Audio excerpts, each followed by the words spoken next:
ప్రణయ ఫలితం 6వ భాగానికి స్వాగతం. మహారాజు క్రోధంతో కత్తిపిడి మీద చెయ్యి వేస్తూ, ఇది సహించరాని విషయం. న్యాయానికి నిలయంగా ఉన్న నా దర్బారులో ఇంత అక్రమానికి తలపడిన వాళ్ళెవరు?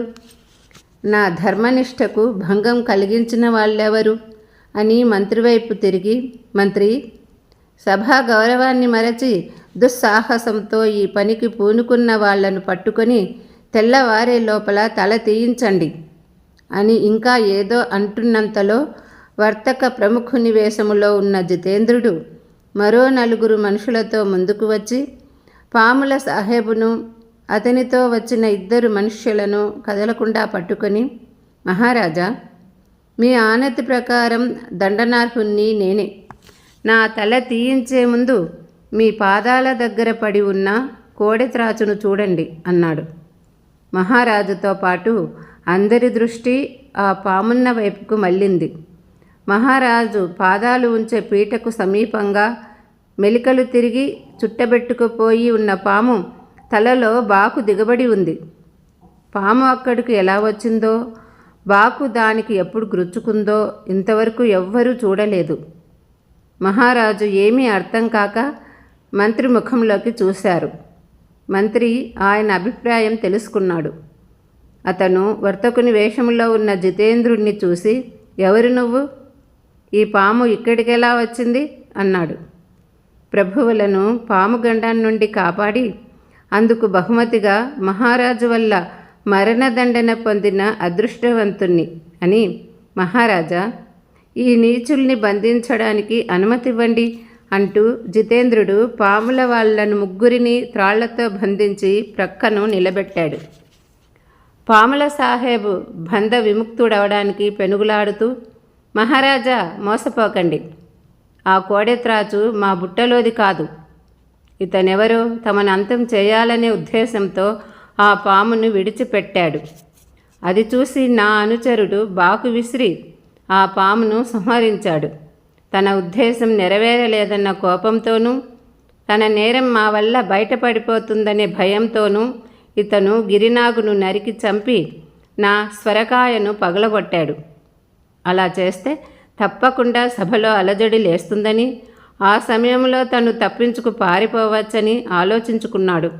కానీ ఫలితం వేరైంది. అతను బయటపడలేకపోయాడు.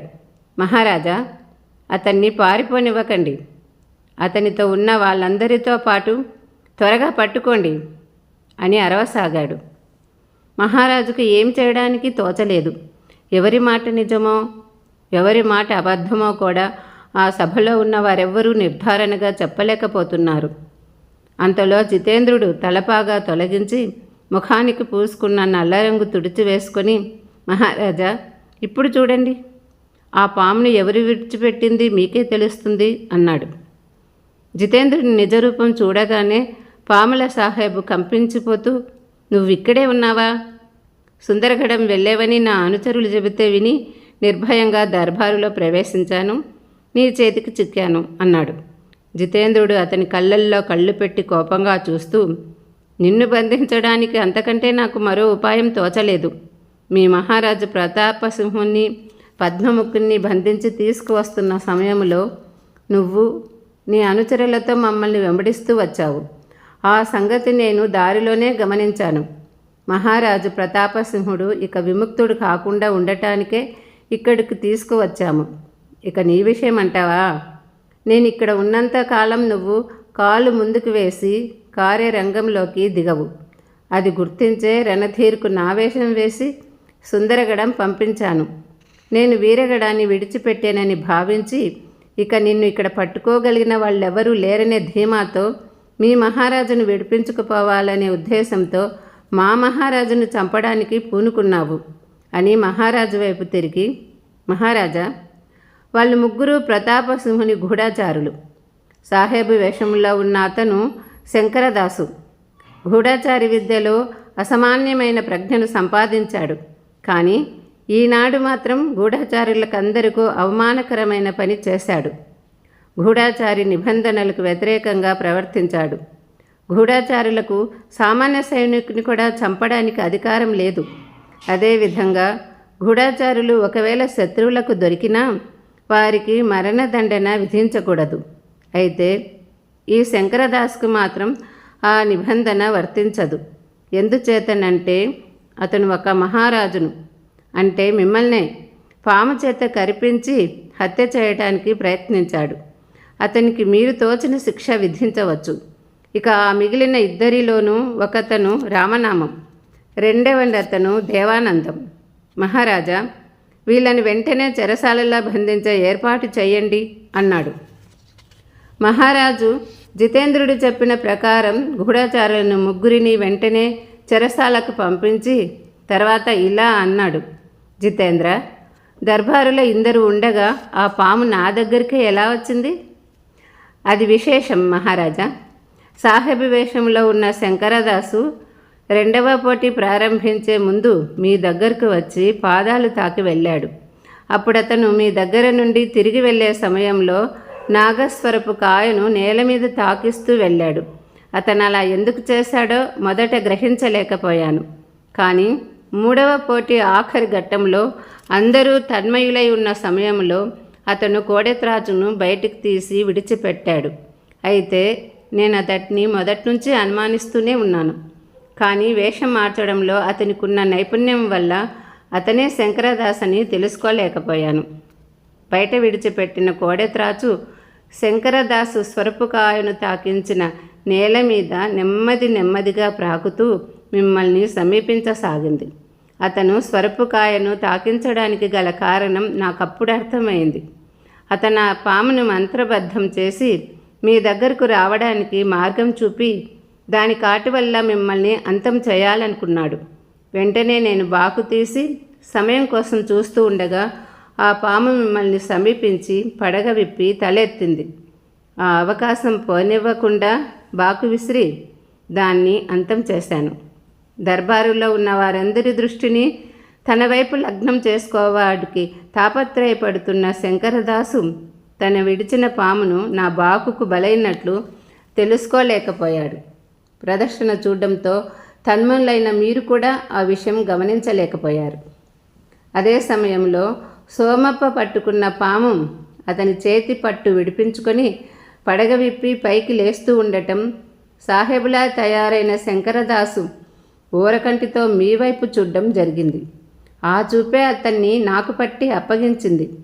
ఆలస్యం చేస్తే ప్రమాదమని తెలుసుకొని నా ప్రక్కనున్న వాళ్ళ దగ్గర ఉన్న బాకులు తీసి ఒకటి గిరినాగు మీదకు, రెండవది నాగస్వరపు కాయకు గురిపెట్టి విసిరాను. తర్వాత ఏమి జరిగింది మీరే స్వయంగా చూశారు అన్నాడు జితేంద్రుడు వినయంగా. మహారాజుతో పాటు దర్బారులో ఉన్న వారంతా జితేంద్రుణ్ణి అనేక విధాలా పొగిడారు. మంత్రాల సోమప్ప సంతోషంతో జితేంద్రుని కౌగలించుకొని తన కాలి తోడా తీసి అతనికి వేయబోయాడు. కానీ జితేంద్రుడుకు అందుకు అంగీకరించకుండా, సోమప్ప గారు మన్నించండి, పందెంలో ఓడిపోయినట్టు భావించి మీరు ఈ తోడ తీసివేయాలనే నిర్ణయానికి వచ్చారు. కానీ మీకు ఇందులో పరాజయం కలగలేదు. ఆ గిరినాగును ఒక్కసారి నిదానించి చూడండి. దాని శరీరం మీద ఒక విధమైన లేపనం ఉంది. ఆ లేపనం వల్ల పాముకు 10 రెట్లు కృత్రిమ బలం పెరుగుతుంది. అందువల్లనే అది మీకు లొంగలేదు. ధర్మ విరుద్ధమైన ఈ పందెములో ఓటమి గెలుపుల ప్రసక్తే లేదు అంటూ అతను ఆ రత్నాల తోడాను తిరిగి సోమప్ప కాలికి ధరింపజేశాడు. అంతలో ఒక గూఢచారి దర్బారులో ప్రవేశించి మహారాజుకు నమస్కరించి, మహారాజా, రణధీర్ ఆపదలో ఉన్నారు. గురుఘంటాల్ని బంధించడానికి వెళ్ళి ఇక తిరిగి రాలేదు.